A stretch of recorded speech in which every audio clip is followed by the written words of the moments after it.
Item ಯಾವುದೇ ಇರಲಿ try ಮಾಡಿ ಆಚಿ ಚಿಕನ್ ಮಸಾಲಾ.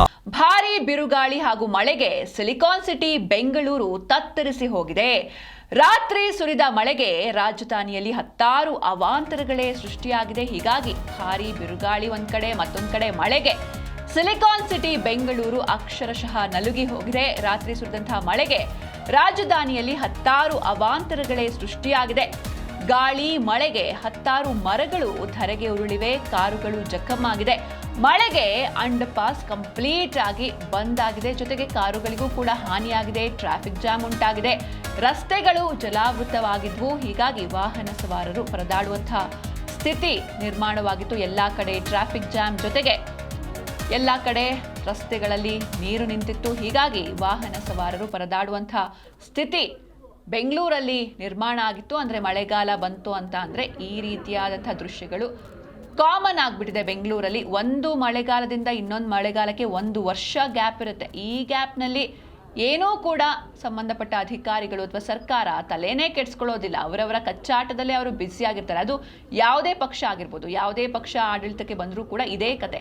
ಯಾವಾಗ ಇನ್ನೇನು ಮುಂಗಾರು ಆರಂಭವಾಗುತ್ತೆ, ಒಂದಷ್ಟು ಅನಾಹುತ ಆಗುತ್ತೆ, ಆಗ ಸಿಟಿ ರೌಂಡ್ಸ್ ಅದು ಇದು ಮಾಡ್ತಾರೆ, ಸೂಚನೆ ಕೊಡ್ತಾರೆ, ತಲೆದಂಡ ಆಗುತ್ತೆ. ಇದೆಲ್ಲ ಅಂದರೆ ಏನಾದರೂ ಅನಾಹುತ ಆಗಿದ್ರೆ ಸೊ ಆಮೇಲೆ ಒಂದಷ್ಟು ಪರಿಹಾರವನ್ನು ಘೋಷಣೆ ಮಾಡ್ತಾರೆ.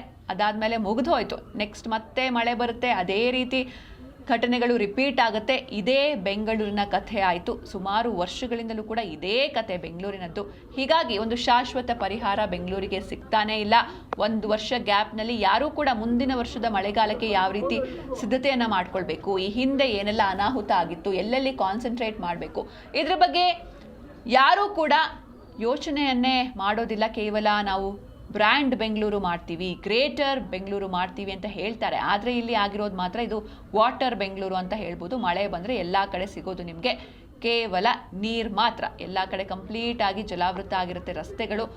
1 ವರ್ಷ ಟೈಮ್ ಇದ್ರೂ ಕೂಡ ಆಗ ಸರ್ಕಾರ ಯಾವುದೇ ಒಂದು ಇನಿಷಿಯೇಟ್ ತಗೊಳ್ಳೋದಿಲ್ಲ ಅಥವಾ ಇದನ್ನೆಲ್ಲ ಸರಿಪಡಿಸುವಂತಹ ನಿಟ್ಟಿನಲ್ಲಿ ಯಾವುದೇ ರೀತಿ ಕ್ರಮಗಳನ್ನು ಕೂಡ ತಗೊಳ್ಳೋದಿಲ್ಲ. ಇನ್ನೇನು ಮಳೆಗಾಲ ಕೂಡ ಆರಂಭವಾಗುತ್ತೆ ಮುಂದಿನ ತಿಂಗಳಿಂದ. ಇದು ಮುಂಗಾರಲ್ಲೇ ಇಷ್ಟೆಲ್ಲ ಅವಾಂತರ. ಅದು ಕೂಡ ಇದೇನು ಇಡೀ ದಿನ ಸುರಿದಂತಹ ಮಳೆಯಲ್ಲ, ಕೇವಲ ಒಂದು ಅರ್ಧ ಗಂಟೆ, 3/4 ಗಂಟೆ ಬಂದಂತಹ ಮಳೆಗೆ ಇಷ್ಟರ ಮಟ್ಟಿಗೆ ಅನಾಹುತಗಳು ಬೆಂಗಳೂರಲ್ಲಿ ಸೃಷ್ಟಿಯಾಗ್ತಾ ಇದೆ. ನಾವು ಈ ಹಿಂದೆಯೂ ನೋಡಿದ್ವಿ, ಒಂದು ಕಾಂಪೌಂಡ್, ಬೌರಿಂಗ್ ಹಾಸ್ಪಿಟಲ್ ಕಾಂಪೌಂಡ್ ಬಿದ್ದು ಎಷ್ಟೆಲ್ಲ ಅನಾಹುತ ಆಗಿತ್ತು. 7 ಮಂದಿ ಬಲಿಯಾಗಿದ್ರು, ಮಕ್ಕಳು ಸೇರಿ. ಹೀಗಾಗಿ ಇನ್ಯಾವಾಗ ಸರ್ಕಾರ ಎಚ್ಚೆತ್ತುಕೊಳ್ಳುತ್ತೆ, ಕಾದು ನೋಡಬೇಕಿದೆ.